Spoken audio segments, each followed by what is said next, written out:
Hey, hi, I'm Mona. This is Sacred Geometry Universe Video Journal Diary for October 29th, 2024. I skipped yesterday. I was kind of doing a lot of stuff yesterday and then I forgot. Um, Yesterday we went into town. I got more ice. There's an ice machine that I'm going to. It's good. It's good. It's like 20 pounds for $3. That's a good deal. Okay. Um, but I went into town. I went to the GNC. I couldn't find the stuff I was looking for, so I'm going to give up on that for now. Um, but I got a couple things, and then I got some pizzas and came back because we were going to do arts and crafts next door with the kids. So we did the arts and crafts, and we had pizza. And when it was done, I took the dogs for a walk, and I saw this lady out there. She was like really, really crying, like like ugly cry.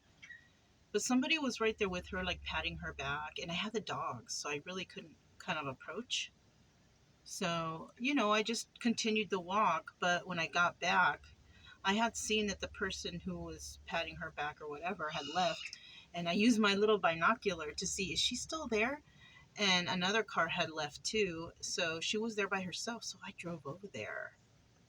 Yeah, I drove over there, and she was crying, and I'm like, "Are you okay? What can I do to help you?" And she was so upset because she was across the street at the park, but on the other side there's houses, and she's from one of those houses, and she's helping to take care of a relative who is disabled. It's, her relative. And she was telling me how they treat her so bad over there and how they're accusing her of using. And I asked her, I said, using what? And she said drugs. She had a beer right there, but it was okay. She wasn't high. Like, I can tell she was not high, but she was really upset. And I want to say something about that, because when somebody's trying to quit doing drugs, and if someone's doing, like, for example, she said she was using meth, she's not going to be drinking alcohol if she's using meth. She might use it to come off of it or whatever, I don't know, but normally people like to stay high off that stuff, so they don't drink.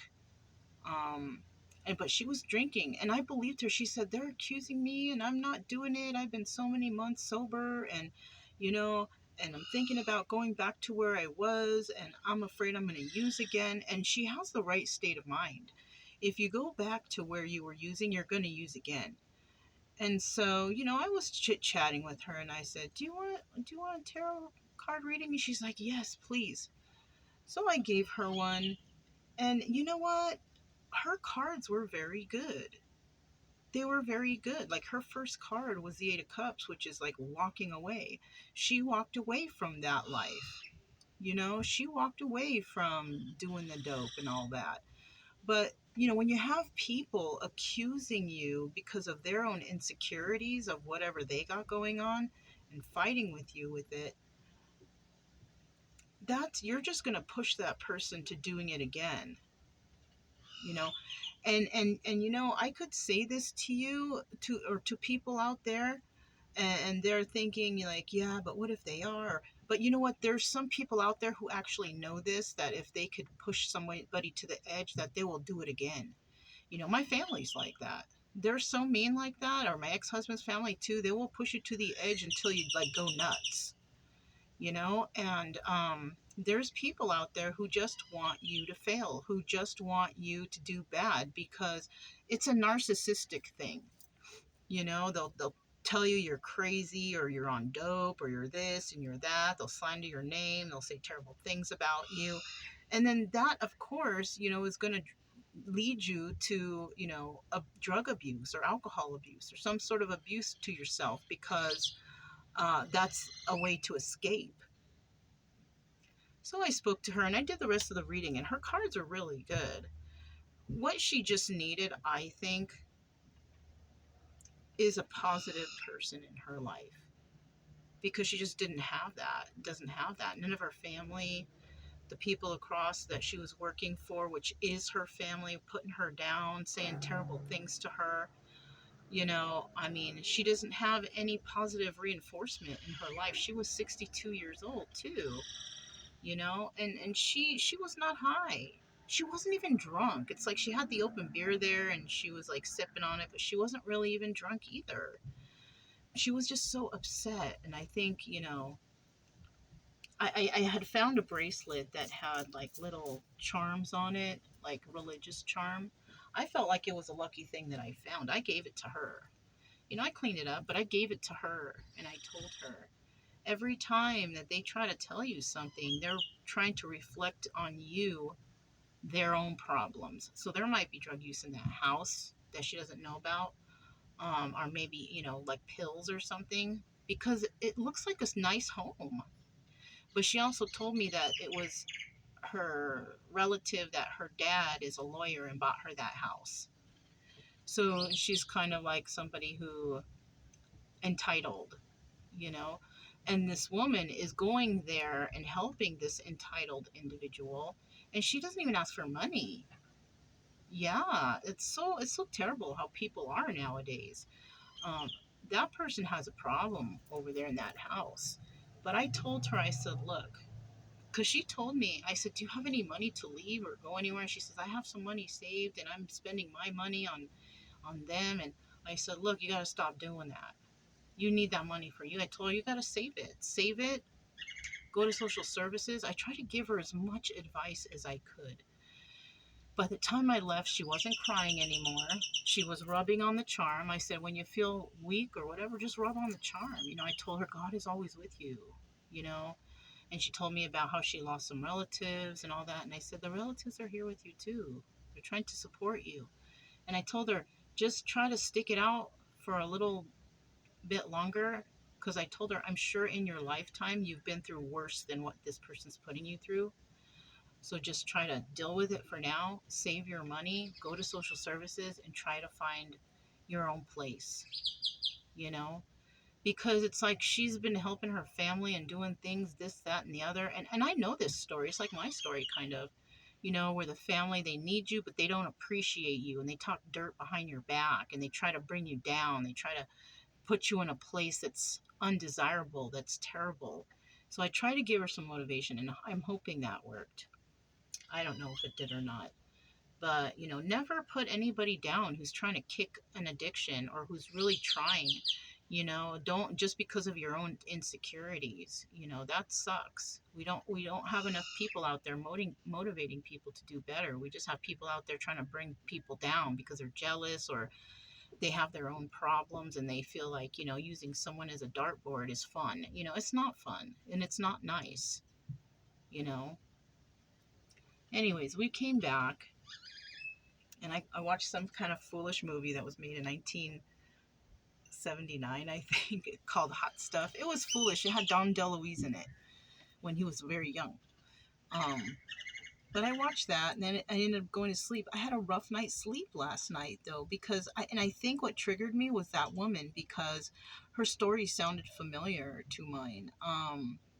All and it was a nightmare, and it was about my ex-husband's family, how terrible they are and how narcissistic they are and how dangerous they are to others. And I'm so glad that I got away from them because who knows where I would be. I'd probably be dead right now if I was around them because they're so horrible, such horrible people. They're demons, and that's why I left California most of all because my family's toxic and that family is super toxic. They're the most terrible people I think I've ever met in my life.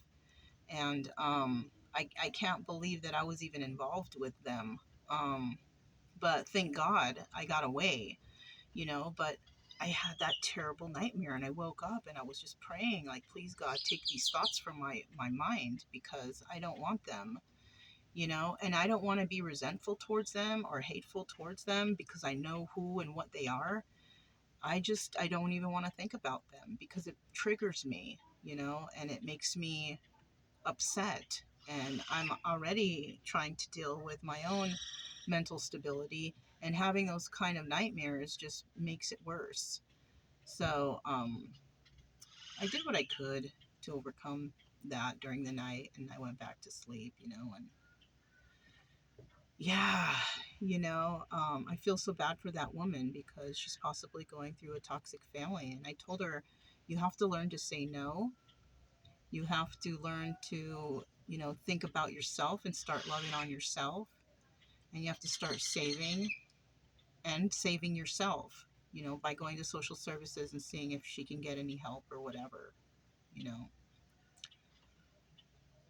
It was tough and it was emotional, but, I got through it and I'm hoping that she did. This morning we went for a walk, and then the neighbors from her over there, their dog got out. So I had to really hold Chica because the dog, once again, like always, they don't listen to the master. They don't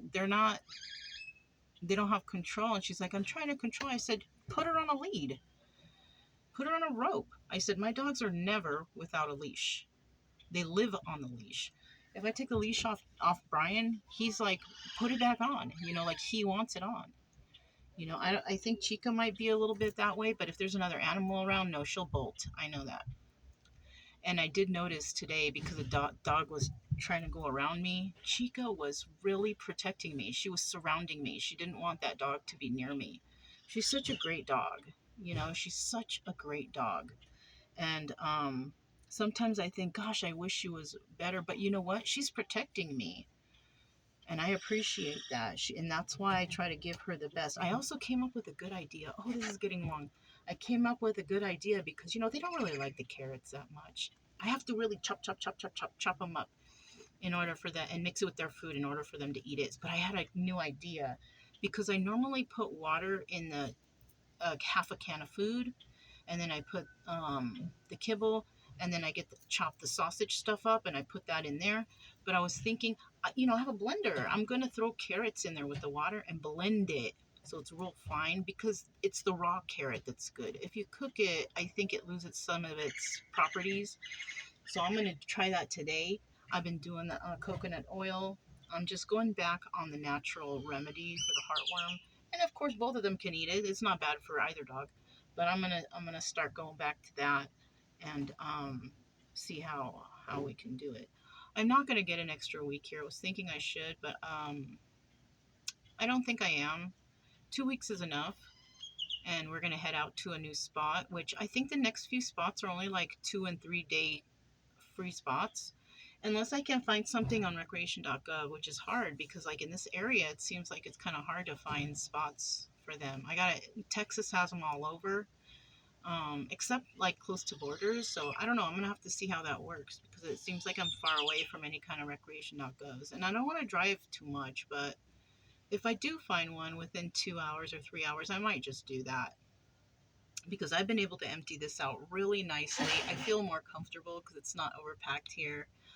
Um, yeah, it's more spacious in here, so I know that the trailer is a lot lighter, so that's good. And yeah, that's all I have. I'm gonna make me some coffee right now. It's morning time. I thought I'd do this real quick before I forget.